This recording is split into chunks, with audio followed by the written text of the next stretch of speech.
반갑습니다. 여러분들의 계좌를 빨갛게 역전시켜드릴 전세역전입니다. 토요일 6시 영상 촬영하고 있는데 지금 대우건설이 이번 주에 유지선에서 엄청난 급등을 보여주면서 거래량도 튀었었죠. 그래서 이번 주 흐름이 어떻게 돼야 될지 그리고 관리를 어떻게 해야 될지 굉장히 궁금해질 수밖에 없는데, 첫 번째로는 나스닥이 지금 빠지면서 저점을 계속 깨고 있는 상황이고, 그동안 원전주의 대장이었던 우리기술도 지금 유지선을 깬 상태에서 대우건설 혼자 열심히 승승장구하고 있는데, 이 승승장구를 혼자만은 할 수 없다. 그래서 대우건설에서 이번 주의 흐름이 예상되는 흐름과 안 좋아지는 흐름, 유지선을 이번 주에 깨는 그림이 나온다면 어떤 식으로 우리가 대응을 해야 될지, 또 추가적인 상승이 나온다면 어떤 식의 흐름이 나올지 우리가 예측을 해볼 건데, 제가 감히 예언을 한번 해보자면 대우건설에 대해서 다음 주의 흐름을 예언을 한번 해볼 건데, 그게 조건이 이런 식으로 제가 몇 개를 말씀드리면 그 조건 중에 하나만 틀려도 경고 예고가 안 풀리는 것처럼 하나만 틀려도 아래쪽으로 밀릴 수 있다라고 보시면 좋을 것 같습니다. 자, 먼저 유지선의 급반등이 나오고 또 우리기술도 한번 살펴보고 앞으로 향방을 보기 위해서 원익홀딩스와 또 오늘은 제가 미래에셋증권 차트도 한번 보여드릴 건데, 왜 미래에셋증권 차트를 보여드릴 건지 여기를 설명하면서 말씀드리도록 하겠습니다.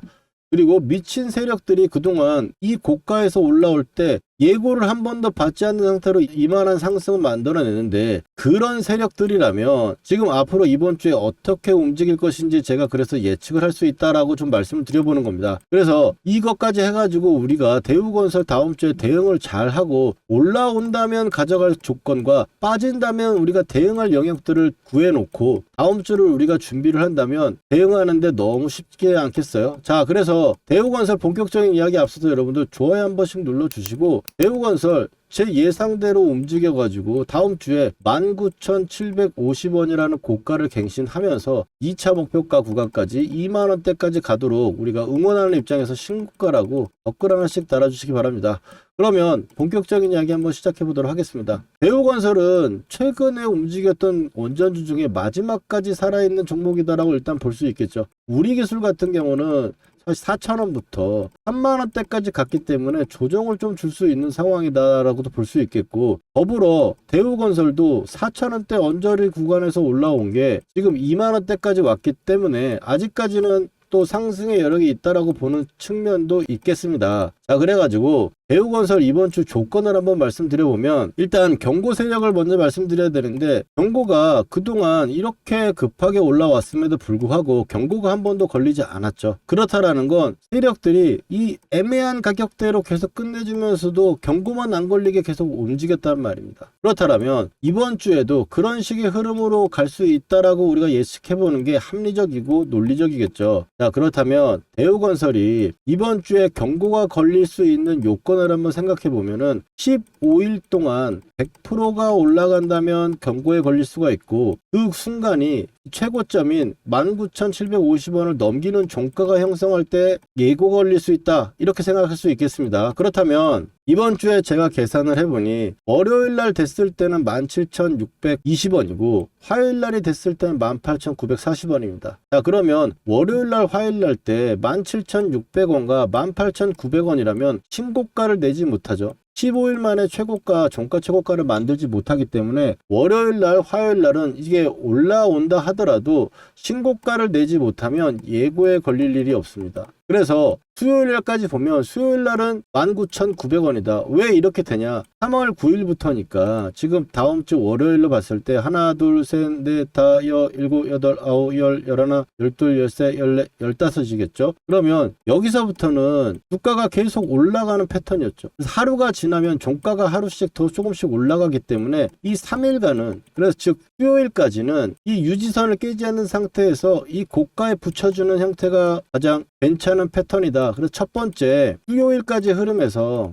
만약에 이 위로 올라간다 하더라도 종가에 밀려 내려올 수 있기 때문에 이 고가를 돌파할 때 신고가 추격 매수라든지 신고가 돌파 매수를 하는 건 좀 아니라고 보고요. 이 수요일까지 움직이면서 봤을 때 종가를 이 고가 구간 부간이거나 견조하게 유지선을 타면서 계속 분차트에서 버텨준다라고 하는 게, 분차트로 넘어가서 잠깐 보면은 이 현재 차트에서 녹색 선을 바닥에 깔고 있는 상태에서 양봉이 잘 나왔고, 그래서 17,500원을 넘어가는, 그래서 19,000원대 사이에서 계속적으로 버텨주면서 이 녹색 선을 따라오는 구간에서 깨지 않는 형태로 유지가 돼야 된다. 저가를 이탈하는 게 아니고 지금 현재 녹색선을 이탈하지 않아야 상승 추세가 좀 만들어지는 거고, 이게 유지가 되는 과정이 되면서 수요일까지 2만원을 돌파하지 않는 상태로 버텨준다면 그 다음번에 수요일이 넘어가게 되면 3월 11일이 넘어가기 때문에 3월 10일이 여기죠. 그리고 나서 목요일 금요일이 이 두 개의 봉이 되는데, 이 두 개의 봉을 보면은 첫날에는 좀 5% 정도 올라갔고, 그리고 두 번째 날에는 어떻게 됐어요? 13일에 금요일 날은 17% 정도까지 올라갔기 때문에, 그렇다면 경고 예고를 걸리지 않고 대우건설이 계속적으로 올라가려고 한다면은 현재 구간에서 수요일 정도까지 움직이고 있다가 목요일 날은 여기서 5% 정도 더 올라가도 경고 예고가 뜨지 않는다. 확실한 거는 이번 주 금요일이 됐을 때 여기서 20%가 더 올라가도 경고 예고가 걸리지 않는 상황이 되는 상승 폼을 만들 수가 있겠죠. 그래서 상승을 신고가를 낼 수 있다라면, 만약 목요일날 금요일날 이 구간에서 타점을 노려볼 거다 세력들이라면 지금 현재 상태에서, 그러면 첫 번째 요건 같은 경우는 이제 수요일까지 이 급등이나 올라가는 모습 없이 잘 버텨주는가, 이 부분들이 첫 번째고, 그 다음에 두 번째는 목요일날 금요일날에 방향성이 나온다라면 오케이, 방향성이 안 나온다라면 안 좋다라고 보시면 좋을 것 같습니다.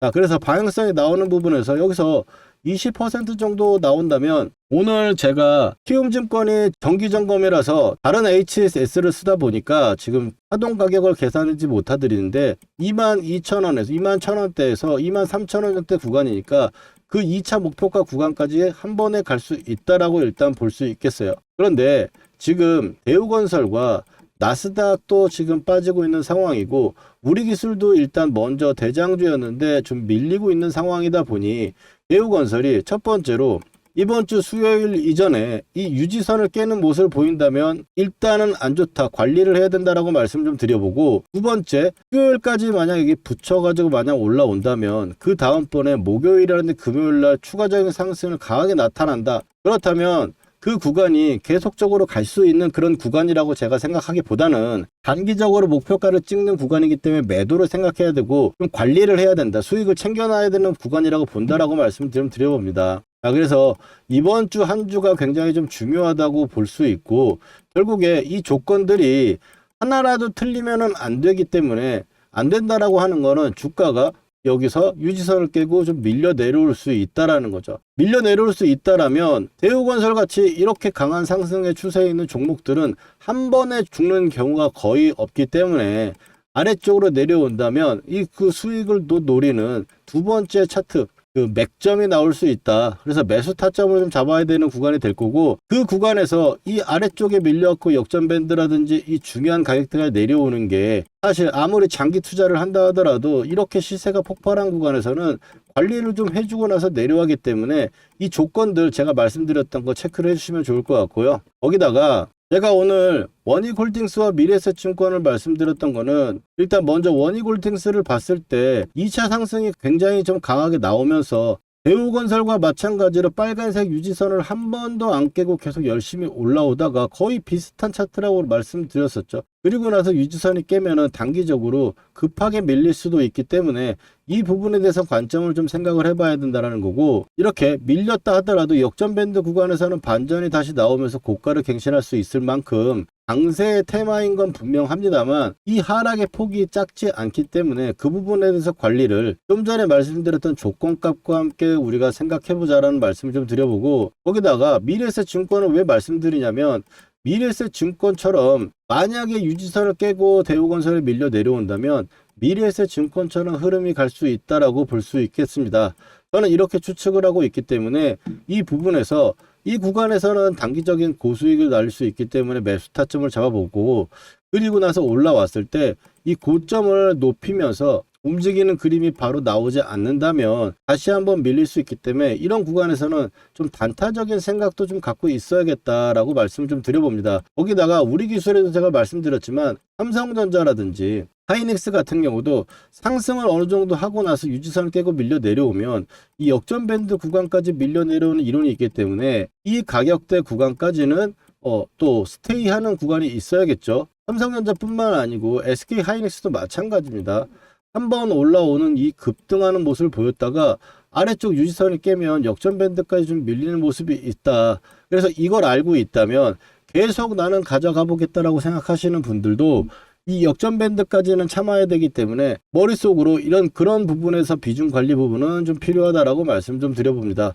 왜냐하면 제가 오늘 우리 기술에서도 말씀드렸었는데 이렇게 남이 보기에는 장기 투자가 이런 식으로 그냥 평탄하게 길을 가고 있는 것 같지만 실제로는 전쟁도 터지고 바다도 건너고 하는 흐름으로 갈 수밖에 없어서 장기적으로 수익이 좀 많이 나 있거나 내가 단가가 좀 높아가지고 좀 불안하다 싶으신 그런 분들께서는 이런 구간에서 제 기준점을 가지고 매매에 좀 탄력해서 비중을 좀 줄인다든지 혹은 아래쪽에 밀려 내려왔을 때 매수 타점을 잡아가지고 단가를 좀 낮춰보는 전략도 필요하다.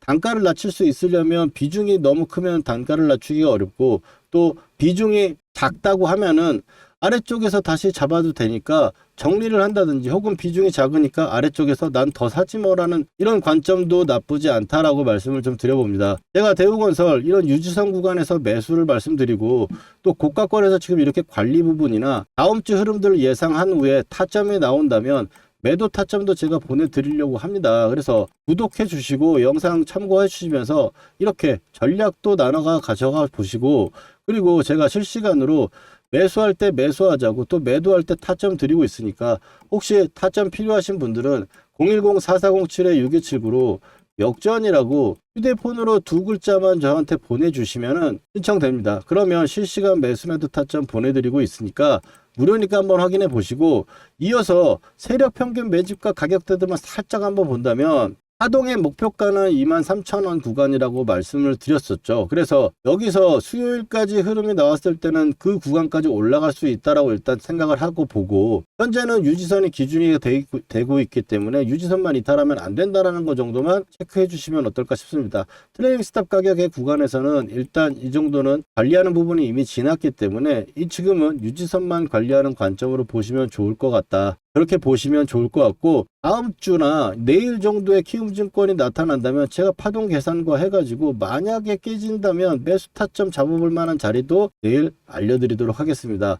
이렇게 해서 보시고 대우건설 어떻게 유지선에서 매수를 하는지 제 전세역전 매매 기법 한번 오늘 영상 처음 보시는 분들은 종목을 어떻게 선정을 하고 예시와 확인 증명까지 해가지고 제가 설명을 드려볼 테니까 처음 보시는 분들은 끊지 마시고 제 매매 기법 배우셔가지고 나중에 지금 영상과 함께 같이 하는 매매에서 여러분들도 이런 타점들을 배워가시면 좋을 것 같습니다. 그럼 한번 시작해 보겠습니다. 실전에서 제대로 돈 복사를 하기 위해서 매매 기법 한번 배워볼 건데 집중해서 따라와 주시기 바랍니다. 먼저 삼성전자 올해 대표적으로 매매했던 종목이죠. 이 녹색 선에 사가지고 세력이 이탈할 때까지 보유하다가 매도를 하고 녹색 밴드에 사가지고 세력이 이탈할 때 아직 이탈하지 않아서 보유를 하고 있는 부분입니다. 이걸 어떻게 매매할 수 있느냐, 녹색 밴드에서 우리는 잘 가던 종목이 밀렸을 때 매수를 해가지고 빨간 선이 보이시죠? 이 빨간 선이 유지선입니다. 이 유지선을 유지가 되면 세력이 지켜준다는 거예요. 그래서 이탈할 때 매도를 하는, 아직 이탈이 안 나왔기 때문에 이 구간의 매수는 홀딩을 하고 있는 거겠죠. 자, 실전적으로 봤을 때 하나만 더 보도록 하겠습니다. 자, 원희홀딩스입니다. 로봇주 엄청나게 세가지고 굉장히 강한 상승을 만들어냈고요. 급하게 또 밀어 내려왔죠. 그러면 좀 전에 말씀드렸던 우리 녹색 밴드 구간에서 쌍바닥이 나오고 자리를 잡아주는 구간, 거기서 매수를 해가지고 고점 매도, 이 구간의 매도, 목표가 구간이 왔기 때문에 매도하는 부분인데, 자, 목표가 부분은 제가 산출을 하거나 혹은 고점에서 이탈하는 세력이 이탈 신호가 나오면 매도를 합니다. 여기서 종목의 선정이 중요할 건데 이 종목의 선정에서는 제가 박씨처럼 물어다 드릴 겁니다. 물론 기본적으로 봤을 때는 재료가 좋고 돈이 들어온 종목들, 여기서 끼가 있는 대장주를 선정을 해가지고 녹색 밴드에 왔을 때 우리가 매수를 하는 거예요. 여러분들 여기까지 이해가 잘 되셨는지 한번 테스트 한번 해보도록 할게요. 자, 보시면 현대차 어디서 이제 사가지고 팔아야 될지 보이시나요? 그 다음에 레인보우 로보틱스, 가장 시장의 대장주로 여러분들 테스트를 한번 해보는 겁니다. 어디서 이제 사야 될지 눈에 보이셨나요? 그렇다면 여러분들 매매 기법의 전수는 끝났습니다. 근데 여기서 우리가 멈추면 안 되겠죠. 팩트 체크를 해야 되는 건데, 제가 최근에 올려드렸던 종목들, 말씀드렸던 종목들을 가지고 검증이라는 걸 해보겠습니다. 먼저 첫 번째로 이제 큐렉소 인공관절 로봇으로 인해 가지고 상승을 할 거다라고 말씀을 드렸고, 지금 현재 2750원 역전 밴드를 보시면 12,000원대가 왔죠. 보시면 매수를 해야 될 거라고 이야기를 했습니다. 12,300원 정도 수준이었고요. 그 다음에 큐렉소 같은 경우는 이제 2750원하고 22,000 이 정도 구간대가 2차 목표가로 보고 간다 그랬어요. 영상에서 확인하신 대로 볼 수 있겠죠. 그 다음에는 이제 포스코 DX입니다. 포스코 DX 같은 경우 너무 포스코가 안 갔다. 근데 이제 여러분들 고생 끝이 아니겠냐라고 말씀을 드렸고, 그 다음번에 위에 1차 하한가에서 한 주도 팔지 않는 이유에 대해서 이야기를 드리면서 2차에 대해서는 이야기를 했죠. 43,000원대부터 48,000원대까지 나와 있는 부분. 자, 단기적으로 쉬는 부분도 체크 드렸고, 이제 고생 끝이라고 하자마자 고생은 진짜 끝났죠. 물리신 분들도 추가를 해가지고 제가 나오라고 말씀드렸던 부분들이고, 그 다음에는 이제 카카오페이입니다. 카카오페이도 지금 보시는 분들은 말할 거 없죠. 49,000원대까지 현재 가격대 이하로 매수다. 59,000원대 첫 번째로 말씀드렸고, 그 다음번에 제가 이틀 후에 확신이 생겼어요. 이제 물려있는 분들도 추가 한번 해볼 만한 자리고 매수를 이야기를 한 거죠. 그리고 카카오페이 어떻습니까? 8만원으로 고점을 찍고 바닥권에서 제가 말씀드렸던 부분부터 얼마나 걸렸어요? 며칠밖에 안 걸렸죠. 근데 60%예요. 여기다 더 기적적인 거, 저는 8만원대까지 보고 있다. 오늘 8만원 딱 찍어주고 밀렸죠. 이게 그냥 나오는 수치들이 아니다. 그리고 마지막으로 효성 TNC 보시면, 효성 TNC 제가 이거를 포스코 DX 주가 전망에 마지막에 핵심 추천주로 제가 드렸어요. 핵심 추천주로 드렸는데 24만원대 정도 가격대 구간이고, 지금 올라오면서 제가 목표가를 얘기했죠. 44만원대. 왜? 마디가 지금 그렇게 이야기를 하고 있으니까. 근데 효성 TNC 그럼 확인해 봅시다. 자, 어느 정도 여러분들 신뢰가 갈 수 있는 느낌 아닙니까? 효성 TNC도 아무도 안 쳐다볼 때 여러분들 타점 말씀드리고 매수한 거 목표가에 매도 타점가에 잡아드렸어요. 거짓으로 할 수 없는 영상 올려드린 거 가지고 지금 검증을 하고 있는 거고요. 그리고 세력이 매집 거래량이 들어왔을 때 표시하는 부분들 가지고 매매를 하게 되면, 이 세력이 매집을 이제 시작했는데 내가 들어가면 나도 언제 갈지 몰라요. 그렇지만 밴드로 설정한 매집 타점, 이런 부분들로 봤을 때는 올라갔을 때 단기간에 엄청나게 올라간다. 지금 종목들 60에서 80% 올라가는 거잖아요. 이런 좋은 타점들 우리가 놓치면 너무 아깝지 않습니까? 이런 타점들 꼭 받아보셔야겠죠. 구독자분들은 제가 지금 받고 계신데, 영상으로 제가 타점을 말하기에는 시간적 차이가 있다 보니까 영상 제작 전에 제가 구독자분들께 중요한 타점에 지금 사보자, 문자를 먼저 보내드리고, 팔아야 되는 시그널에도 매도해보자고 우리 구독자분들 먼저 드릴 거니까요. 아직 좋아요와 구독 안 해주신 분들은 해주시고 타점 받아가 보세요. 주식으로 수익 났다고 자랑하실 수 있게 만들어 드릴게요. 그리고 오늘 처음 보시는 분들은, 타점 필요하신 분들은 010-4407-6279로 여러분 간단하게 역전이라고 문자 2글자만 보내주시면 신청 끝입니다. 당연히 돈 드는 거 아니고 100% 무료예요. 전세 역전의 이름과 채널도 이제 커질 건데요. 전세 역전을 만난 게 행운이었다 느끼시게 되면 제 영상 도움된다고 주위에 소개도 많이 시켜주시고요. 좋아요 열심히 눌러주세요. 그러면 저는 기쁜 마음으로 최선을 다해 종목을 분석해 드리겠습니다.